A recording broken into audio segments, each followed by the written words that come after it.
Hello, எல்லாரும் எப்படி இருக்கீங்க?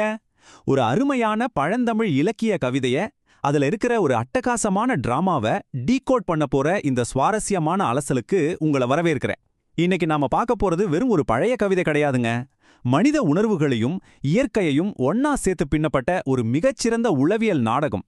ஒரு காட்சியின் மூலமா எப்படி ஒரு ஆழமான செய்தியை பதிவு செய்ய முடியும்னு சங்ககால புலவர்கள் நமக்கு கத்துக் கொடுத்திருக்காங்க. வாங்க அந்த நாடக ரீதியான வெளிப்பாட்டை அணு அணுவா பிரிச்சு பார்ப்போம். சரி, இப்போ நாம நேரா விஷயத்துக்கு வருவோம். காதல்னாலே ரொம்ப மென்மையான ஒரு விஷயம், கரெக்டா? ஆனா ஒரு கவிஞர் காதல் தொடர்பான ஒரு பரிசை நிராகரிக்கிறதுக்கு ஏன் ஒரு கொடூரமான இரத்தக்கலரியான போர்க்களத்தின் காட்சியை பயன்படுத்தணும்? கொஞ்சம் முரண்பாடா தோணலாம். ஆனா இதுதான் சங்க இலக்கியத்தோட தனித்துவமான அழகு. இந்த ஒரே ஒரு கேள்விதான் இன்னைக்கு நாம ஆராய போற முழு விஷயத்தோட மையப்புள்ளி. பகுதி 1 பாடலும் அடிப்படை தகவல்களும். முதல்ல இந்த கவிதைக்கான ஒரு சின்ன பேக்ரவுண்ட டக்குன்னு பார்த்துடலாம். இது குறுந்தொகையோட முதல் பாடல். இதை எழுதினவர் திப்புத்தோளார் அப்படிங்கிற புலவர். இந்த பாடல் குறிஞ்சி திணையைச் சேர்ந்தது. குறிஞ்சினா உங்களுக்கே தெரியும், மலையும் மலை சார்ந்த நிலப்பகுதியும். ஒரு மலைப்பகுதினாலே அங்க ஒரு வித மர்மமும் கொஞ்சம் காட்டு மிராண்டித்தனமான அழகும் இயற்கையோட சீற்றமும் இருக்கும் இல்லையா? அதை நீங்க மனசுல வச்சுக்கணும். அந்த நிலப்பரப்பு தான் இந்த கவிதையோட கேன்வாஸ். இதோ அந்த மூலப்பாடல். இந்த 4 வரிகளை படிக்கும்போதே ஒருவித அதிர்வு ஏற்படுறத நீங்க உணரலாம். செங்களம் படக்குன்று அவனர் தேய்த்த செங்கோலம்பின் செங்கோடி யானை கழல் தொடிச்சேயை குன்றம் குருதிப்பூவின் குலைக்காந்தட்டே. இந்த வரிகளை கொஞ்சம் கூர்ந்து கவனிங்க. செங்களம், செங்கோல், செங்கோடு, குருதிப்பூ, இப்படி சிவப்பு நிறத்தை குறிக்கிற வார்த்தைகள் திரும்ப திரும்ப வர்றத பாருங்க. புலவர் நம்ம மனக்கண்ல ஒரு அடர்த்தியான சிவப்பு நிறத்தை அப்படியே பெயிண்ட் பண்றார். அது எதை குறிக்குதுன்னு பாப்போம். பகுதி 2 மறுத்தலின் பின்னணி. இந்த நாடகத்தோட சூழல் என்னன்னு தெரிஞ்சுக்குவோம். இங்கு சுவாரஸ்யமான விஷயம் என்னன்னா, இந்த கவிதையோட தீம், அதாவது துறை, இதுக்கு பேரு தோழி கையுறை மறுத்தது. சிம்பிளா சொல்லணும்னா, தலைவன் ஆசையா ஒரு பரிசை கொடுத்து தன்னோட காதலை வெளிப்படுத்த வர்றான். ஆனா தலைவியோட தோழி அந்த பரிசை வாங்க முடியாதுன்னு முகத்துக்கு நேரா மறுக்கிறா. தலைவன் அன்போடு கொண்டு வர பரிசை தோழியை நிராகரிக்கணும். இங்கதான் முதல் முரண்பாடு ஆரம்பிக்குது. பகுதி 3 வீரம் செறிந்த முருகப்பெருமான். இப்போ அந்த மூர்க்கமான போர்க்கள வர்ணனைக்குள்ள போவோம். தோழி விவரிக்கிற முதல் காட்சியே கொஞ்சம் பயங்கரமா இருக்கும். முருகப்பெருமான் தனக்கு எதிரா வந்த அவுணர்களுங்கிற அரக்கர்களை கொன்று குவிக்கிறார். அந்த போர்க்களமே அவங்களோட ரத்தத்தால செவந்து போய் கிடக்கு. இதுதான் தோழி தீட்டுற செவப்பு நிறத்தோட முதல் அடுக்கு. ஒரு காதல் கவிதையில எதிரிகளை அழிச்சு இரத்தக்காலா காட்சி அளிக்கிற ஒரு போர்க்களத்தோட வர்ணனை ஏன் வருதுன்னு கொஞ்சம் யோசிச்சு பாருங்க. அப்படியே அடுத்த காட்சிக்கு வாங்க. முருகனோட கைகள்ல இருக்கிற அம்புகள் சும்மா சாதாரண அம்புகள் கிடையாது.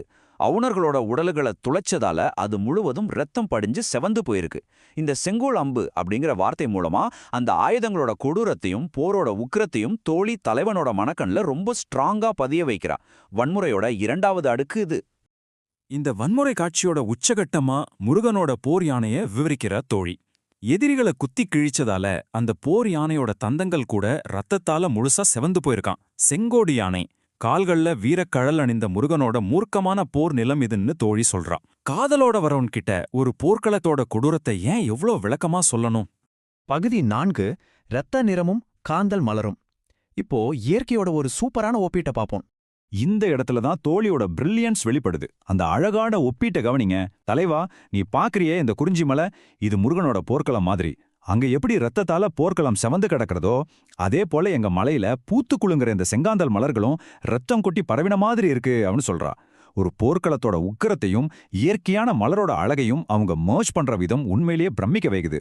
பகுதி 5 மறுப்பதற்கான உண்மையான காரணம். அந்த உளவியல் மிரட்டல் என்னன்னு தெரிஞ்சுக்குவோம்.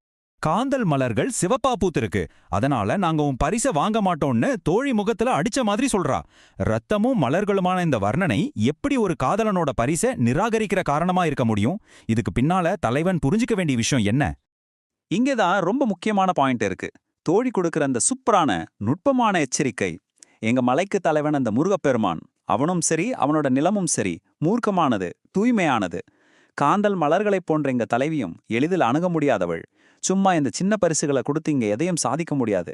உனக்கு உண்மையான காதல் இருந்தா தைரியமா வந்து அவளை முறைப்படி கல்யாணம் பண்ணிக்கோ. அதை விட்டுட்டு இப்படி திருட்டுத்தனமா வந்தேன்னா எங்க நிலம் முருகனோட போர்க்களமா மாறிடும்னு செம்ம மாசா வார்னிங் கொடுக்கறா. ஒரு இயற்கையோட வர்ணனைக்குள்ள எவ்வளவு பெரிய சைக்கலாஜிக்கல் மிரட்டல தோழி ஒழிச்சு வச்சிருக்கா பாத்தீங்களா?